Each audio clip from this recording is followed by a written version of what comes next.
So let's look at the college website. Here we have information. I like to use SMU. I'm in Dallas, and so I'm always going to use the English discipline because it's closer to me. But this is an undergraduate program where you can get a BA in English, and you can study American, British, and other literature. And then it gives you just a description of the program. In terms of the degree, it is for students who wish to obtain a broad liberal education as a foundation for careers or further study. And those careers might lead to law, administration, and business that require high proficiency in written and oral communication and in analytical thinking. And this is something that we kind of gloss over because until I created this PowerPoint lecture, I didn't really pay attention to it myself. But a broad liberal education is still a very good strategy, but that's why you need to look at the job announcement or the potential job announcement, because you need to focus your efforts. So if you're going to get a broad liberal education at the BA level, then you're going to need focus at the graduate level. That's why the law, the administration, the business will actually position you in a direction. Otherwise, if you get a broad liberal education, you're looking to get a BA, MA, PhD in English. And that's kind of where I went wrong, because I was assuming that I was going to get a BA, MA, PhD in English, and I'm still going to. But when I graduated with my master's degree, I realized in looking for jobs, I was only really trained for English and the academic context, which made me less competitive. I was qualified for jobs. You can be qualified for a job and not be competitive.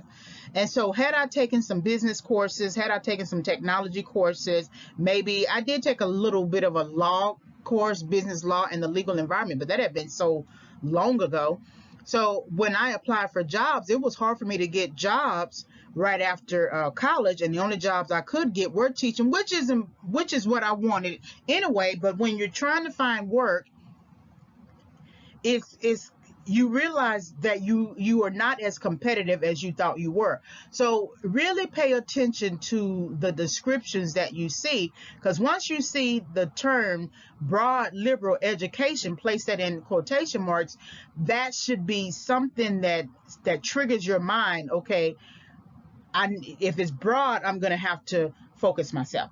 Also, the three tabs that you see here: English major, creative writing specialization, and English minor, under the undergraduate program, are also important, and it depends on what it is you're trying to do. And each major or each department has, like a major and a minor, and then some specializations as well.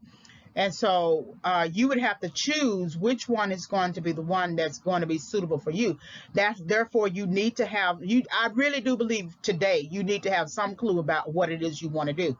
And so if you're just going for the English major, you're going to be trained as an English major, and you're going to be trained to teach.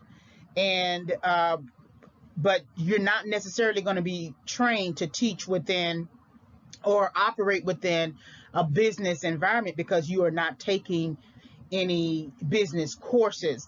Many majors, English majors, are changing their strategies. I know that there's one college in California, I can't remember, but I think it's Humboldt, where they are actually creating an applied English major, meaning that applied English is basically the use of psychology in English or whatever.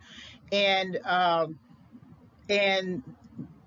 they are training their students to utilize English in different contexts. So they are bringing in technical aspects to the English domain, so that when you graduate, you can take your applied English degree and go into different areas and learn and apply the communication standards in that way. So that's something also to think about.